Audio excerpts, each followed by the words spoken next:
दोस्तों, दुनिया में 3 तरह के लोग होते हैं। एक वो जिनको कामयाबी जल्द ही मिल जाती है, दूसरे वो जिनको कामयाबी मिलने में काफी समय लगता है और तीसरे वो जिनको कामयाबी मिलती ही नहीं। हम सब अपने अपने जीवन में बहुत मेहनत करते हैं, लेकिन कभी कभी हमारी मेहनत के हिसाब से उसका फल हमें नहीं मिलता है। आपने कई व्यक्तियों को देखा होगा जो थोड़ी सी मेहनत करने पर ही सफल हो जाते हैं। आप जो सोच रहे हैं वह चीज आपके हिसाब से नहीं हो रही है और बार बार असफलता का सामना करना पड़ रहा है, जिससे आप खुद को लाचार महसूस कर रहे हैं। ये कई बार होता है कि हम इतने असफल हो जाते हैं कि हमारा मन टूट जाता है। हम अपने आप को कमजोर और हारा हुआ महसूस करते हैं और बहुत निराश भी हो जाते हैं। निराशा क्यों ना हो, क्योंकि हमने तो बहुत परिश्रम किया था, जितना हमसे होना चाहिए था। हम अपने सामर्थ्य से भी अधिक परिश्रम करते हैं। हमें अपने परिश्रम के हिसाब से फल नहीं मिलता और एक बार फिर असफलता का सामना करना पड़ जाता है। जैसे आज के समय में स्कूल होते हैं, ठीक उसी तरह से पहले के समय में आश्रम होते थे और लोग अपनी शिक्षा प्राप्त करने के लिए आश्रमों में जाते थे। उस समय हर शिष्य अपने गुरु का सम्मान किया करता था। प्राचीन समय में लोगों को किताबी ज्ञान से ज्यादा व्यवहारिक ज्ञान सिखाया जाता था। आइए समझते हैं इस छोटी सी कहानी के माध्यम से। एक समय की बात है, प्राचीन समय में एक आश्रम हुआ करता था, जिसमें विभिन्न प्रकार के विद्यार्थी शिक्षा प्राप्त करते थे। वे शिक्षा प्राप्त करने के बाद अपने अपने राज्यों में वापस लौट जाते थे। उन्हीं में से एक राजवीर नाम का शिष्य था, जो अपने गुरु से शिक्षा प्राप्त करके अपने राज्य लौट आता है। वापस आने के बाद अपने काम में लग जाता है। समय के साथ साथ राजवीर बड़ा होता गया। राजवीर के परिवार की स्थिति अच्छी नहीं थी। उनके घर वाले सोचते थे कि जब राजवीर आश्रम से शिक्षा प्राप्त करके घर वापस आएगा तो वह बहुत ही सफल होगा और अपने परिवार का भला करेगा। लेकिन सब कुछ इसके विपरीत हुआ। राजवीर आश्रम से शिक्षा प्राप्त करके आया, लेकिन काम की तलाश में जब वह बाहर जाता है तो उसे कोई काम नहीं मिलता है। वह छोटी छोटी चीजों में असफल हो जाता था। राजवीर एक बार अपने नगर के राजा के दरबार में उपस्थित हुआ, क्योंकि राजा अपनी सेना में नए सैनिकों की भर्ती कर रहा था। राजवीर भी राजा की सेना में भर्ती होने के लिए राजा के महल पहुंच जाता है। राजवीर जब राजा के अधिकारियों के पास अपनी योग्यता को साबित करने के लिए जाता है तो उसके हाथ पैर कांपने लगते हैं। ये देखकर राजा के अधिकारी उसे बाहर कर देते हैं, ये कहते हुए कि तुम राजा की सेना में भर्ती होने के लायक नहीं हो। इस बात से राजवीर बहुत ही निराश हो जाता है, क्योंकि ये उसकी आखिरी उम्मीद थी। इसके बाद राजवीर अपने घर दुखी मन से लौट आता है। घर वापस आने के बाद उसे आसपास के लोगों के ताने सुनने पड़ते हैं। कई लोग कह रहे थे राजवीर इतना पढ़ा लिखा है कि इसे कोई काम नहीं मिल रहा है। कोई कहता है ये आश्रम में ठीक से पढ़ा ही नहीं होगा। कुछ लोग तो ये भी कहते थे इसके सोचने समझने की शक्ति ही कमजोर है। राजवीर शायद दिमाग से तेज नहीं था। लोग राजवीर को तरह तरह के ताने मारते थे, जिससे राजवीर बहुत ही ज्यादा परेशान हो गया था। एक दिन उसके मन में आत्महत्या करने का विचार भी आने लगा। फिर जैसे तैसे उसने खुद को संभाल लिया। उसने अपनी सारी समस्या एक दोस्त को बताई। दोस्त ने कहा, राजवीर सुनो, मेरी सलाह मानो। तुम फिर एक बार आश्रम में अपने गुरुजी से मिलने जाओ और उन्हें अपनी सारी समस्याएं बता दो।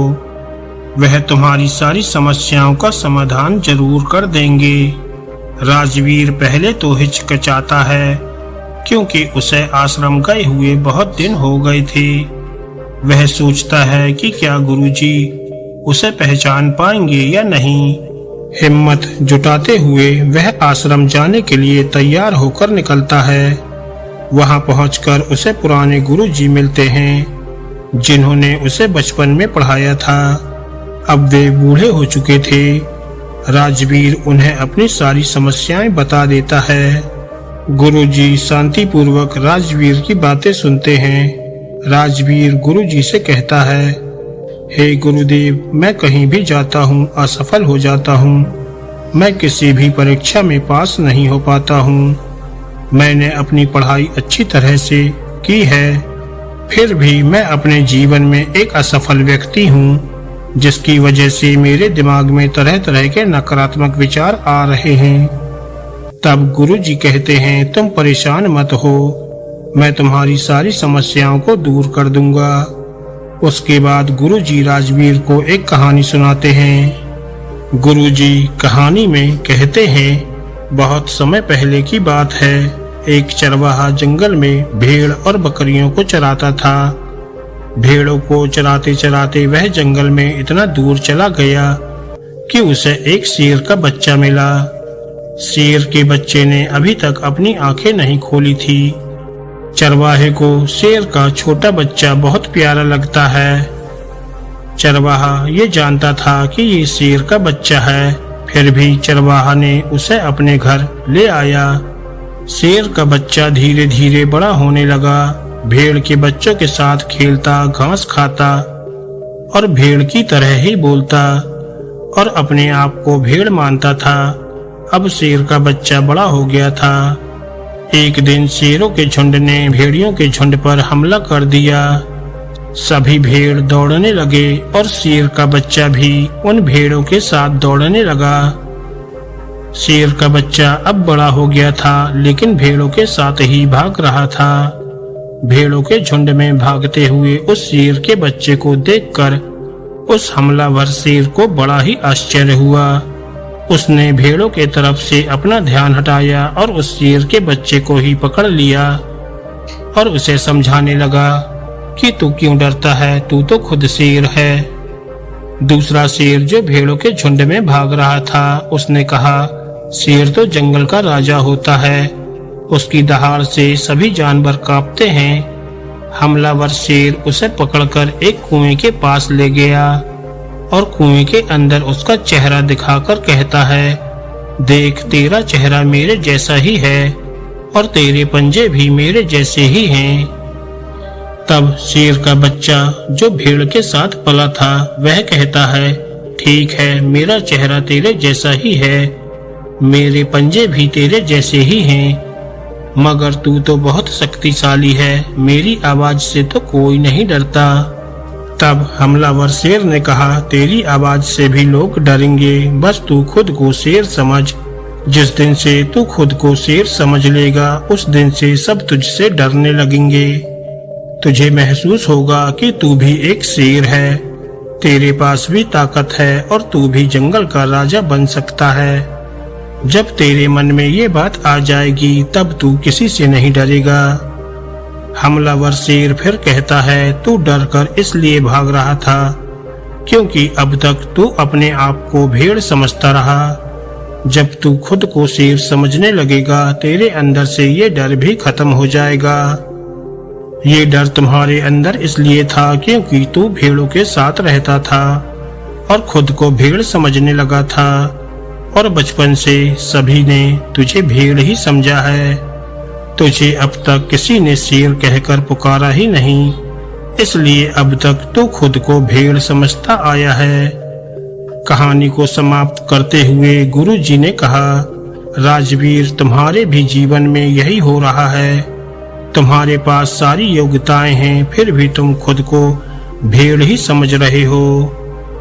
गुरुजी फिर कहते हैं, इसका सबसे बड़ा कारण है कि कोई तुम्हें प्रोत्साहित नहीं कर रहा है कि तुम भी वो कर सकते हो। तुम्हारे आसपास केवल असफल लोग ही रहते हैं जो तुम्हारे मन में डर का बीज बोते रहते हैं। बचपन से लोग तुम्हें अयोग्य ही बोल रहे हैं, जिससे तुम्हारी मानसिक दशा अयोग्य सी हो गई है। गुरुजी फिर कहते हैं, जब किसी व्यक्ति को लंबे समय तक अयोग्य और असफल बताया जाता है तो वह अपने आप को कमजोर और लाचार समझने लगता है। इस दुनिया में प्रोत्साहित करने वाले लोग बहुत ही कम होते हैं और नकारात्मक ऊर्जा देने वाले लोग अधिक होते हैं।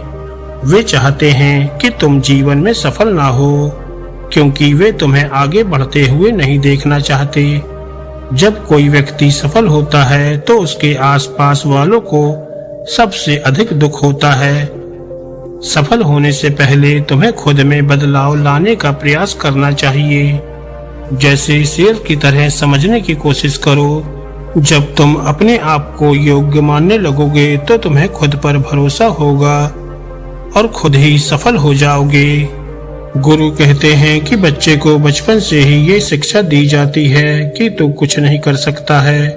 तू कोई सा भी काम करेगा तो उसमें तू असफल ही होगा।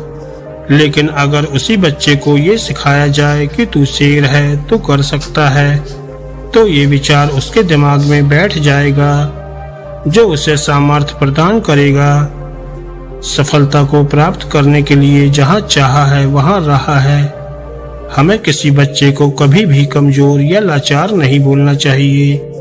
जब हम ऐसा कहते हैं तो वह वास्तव में खुद को कमजोर और लाचार समझने लगता है। उसे लगने लगता है कि वह कुछ करने योग्य नहीं है, क्योंकि उसे बचपन से ही ये सिखाया जा रहा है कि वह ऐसा है, वह वैसा है और वह कुछ नहीं कर सकता। ये सभी विचार उसके दिमाग में बैठ जाते हैं, जिससे उसका आत्मविश्वास कमजोर हो जाता है। तब गुरुजी बोलते हैं, बचपन से ही तुम्हारे साथ भी यही होता आ रहा है। लोग तुम्हारे अंदर नकारात्मक ऊर्जा का बीज बोते आए हैं। आज वो बीज असफलता रूपी वृक्ष बन चुका है। तुम्हारे अंदर एक भय निवास कर रहा है कि तुम एक असफल व्यक्ति हो। तुम अपने जीवन में कभी कुछ नहीं कर सकते। सबसे पहले तुम खुद पर विश्वास करना सीखो। अपने अंदर सकारात्मक ऊर्जा भरो, तो फिर अपने आप सफल हो जाओगे। गुरुजी कहते हैं, कहीं जाने से पहले, कुछ करने से पहले अपने अंदर सकारात्मक ऊर्जा का संचार करो, फिर उस काम को करो। देखना सफलता तुमसे दूर नहीं जाएगी। राजवीर के गुरु उसकी समस्याओं का समाधान कर देते हैं और उसका मार्गदर्शन करते हैं। इसके बाद राजवीर नए उत्साह के साथ काम करता है। अपनी मेहनत और गुरु के मार्गदर्शन से वह सफलता की ऊंचाइयों को छू लेता है और अपने लक्ष्यों को प्राप्त कर लेता है। कहानी का मुख्य संदेश है कि सफलता को प्राप्त करने के लिए आत्मविश्वास और सकारात्मक सोच रखना चाहिए। किसी भी व्यक्ति की सफलता उसके दिमाग के अंदर बसी सोच और मन में भरे आत्मविश्वास पर निर्भर करती है। अक्सर हमारे आसपास के लोग हमारे अंदर नकारात्मकता भरने की कोशिश करते हैं, लेकिन हमें उनकी बातों पर ध्यान नहीं देना चाहिए। हमें खुद पर विश्वास करना चाहिए और अपनी सामर्थ्य को पहचानना चाहिए। ये कहानी हमें सिखाती है कि हमें अपने बच्चों को सकारात्मक सोच और आत्मविश्वास के साथ प्रेरित करते रहना चाहिए। उन्हें अपनी क्षमताओं को निखारने और समृद्धि के मार्ग पर आगे बढ़ने के लिए प्रेरित करना चाहिए। बच्चे को नकारात्मक सोच से दूर रखकर उन्हें सकारात्मकता की ओर प्रेरित करना हमारी जिम्मेदारी होनी चाहिए। इसके अलावा हमें ये भी याद रखना चाहिए कि सफलता का मार्ग सीधा नहीं होता है। सफलता के लिए मेहनत, उत्साह और सहनशीलता की आवश्यकता होती है। हमें हार नहीं माननी चाहिए, बल्कि हर मुश्किल को एक अवसर मानकर आगे बढ़ना चाहिए। इस प्रकार हम अपने लक्ष्यों को प्राप्त करने के लिए सफल हो सकते हैं। दोस्तों, अगर आपको ये कहानी अच्छी लगी हो तो वीडियो को लाइक करें और ऐसी ही ज्ञानवर्धक और मोटिवेशनल कहानियाँ सुनने के लिए हमारे चैनल को सब्सक्राइब करना ना भूलें। धन्यवाद दोस्तों।